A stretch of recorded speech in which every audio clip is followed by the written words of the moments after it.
जब हम सूर्य की ओर देखते हैं तो हमें लगता है कि वह हमें केवल गर्मी और रोशनी देता है, लेकिन असल में सूर्य से और भी कई प्रकार की ऊर्जाएं निकलती हैं जिन्हें हम देख या महसूस नहीं कर सकते। गर्मी और प्रकाश की ही तरह ये ऊर्जाएं भी तरंगों के रूप में होती हैं। इन तरंगों में विद्युत और चुंबकीय दोनों गुण होते हैं। इन्हें विद्युत चुंबकीय तरंगें कहते हैं। ध्वनि तरंगों की ही तरह विद्युत चुंबकीय तरंगों की भी आवृत्ति और वेवलेंथ दोनों होती हैं, लेकिन ध्वनि तरंगों के विपरीत, जो किसी माध्यम के दबाव और विरलीकरण से बनी होती हैं, विद्युत चुंबकीय तरंगें खाली स्थान में भी यात्रा कर सकती हैं। अगर ऐसा नहीं होता तो सूर्य से धरती तक इतने बड़े खाली स्थान से गुजरते हुए वे यहाँ पहुंच ही नहीं पाती। कुछ तरंगों की वेवलेंथ बहुत लंबी और आवृत्ति कम होती है, जबकि कुछ औरों की वेवलेंथ बहुत छोटी और आवृत्ति ऊंची होती है। जब हम इन सब तरंगों को एक साथ देखते हैं तो हम देख रहे होते हैं एक विद्युत चुंबकीय स्पेक्ट्रम को। स्पेक्ट्रम के हर भाग के अपने खास गुण होते हैं। स्पेक्ट्रम के एक सिरे पर रेडियो तरंगें होती हैं। इनकी वेवलेंथ एक फुटबॉल से भी छोटी से लेकर पृथ्वी से भी बड़ी तक हो सकती है। रेडियो तरंगें अपने साथ लंबी दूरी तक सिग्नल ले जाती हैं, जिससे हम रेडियो स्टेशनों को सुन सकते हैं या वॉकी टॉकी जैसे यंत्रों पर बात कर सकते हैं। इसके बाद स्पेक्ट्रम में होती हैं छोटी वेवलेंथ और ऊंची आवृत्ति वाली माइक्रो तरंगें। माइक्रो तरंगों में ज्यादा ऊर्जा होती है, इतनी जो खाना पका सके या मोबाइल के लिए सिग्नल उपलब्ध करा सके।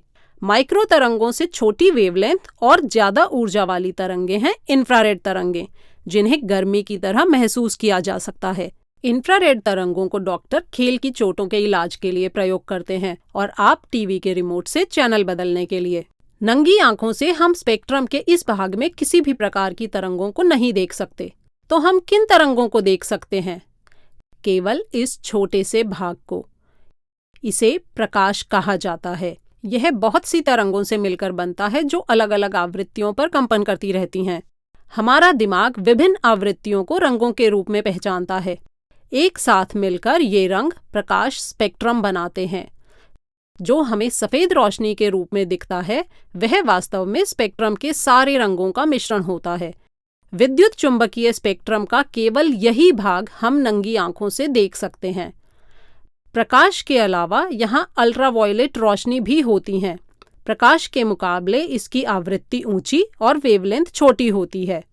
अल्ट्रावायलेट किरणें त्वचा की कोशिकाओं को शरीर के लिए जरूरी विटामिन डी बनाने के लिए उत्तेजित करती हैं, लेकिन ज्यादा देर धूप में रहने से त्वचा झुलस सकती है या इससे कैंसर भी हो सकता है। एक्सरे किरणों की वेवलेंथ अल्ट्रावायलेट किरणों से भी छोटी होती है। एक्सरे किरणों की आवृत्ति इतनी ऊंची होती है कि वे हमारी त्वचा के कोमल तंतुओं से सीधी गुजर जाती हैं। एक्सरे किरणों को मरीज के शरीर में भेजकर डॉक्टर अंदर क्या चल रहा है इसका पता लगा सकते हैं। अंत में विद्युत चुंबकीय स्पेक्ट्रम के अंतिम सिरे पर गामा किरणें होती हैं, जिनकी वेवलेंथ सबसे छोटी और आवृत्ति सबसे ऊंची होती है। इनमें इतनी ऊर्जा होती है जो जीवित कोशिकाओं को मार सकती है और इसीलिए इन्हें कैंसर की कोशिकाओं को मारने और भोजन व डॉक्टरी यंत्रों को कीटाणु रहित करने के काम में लिया जाता है। तो अगली बार जब आप सूर्य की ओर देखें तो याद रखें कि आप विद्युत चुंबकीय स्पेक्ट्रम से आने वाले सिर्फ प्रकाश को देख रहे हैं और बहुत सी अन्य तरंगें भी हैं जो सीधी आपके ऊपर आ रही हैं।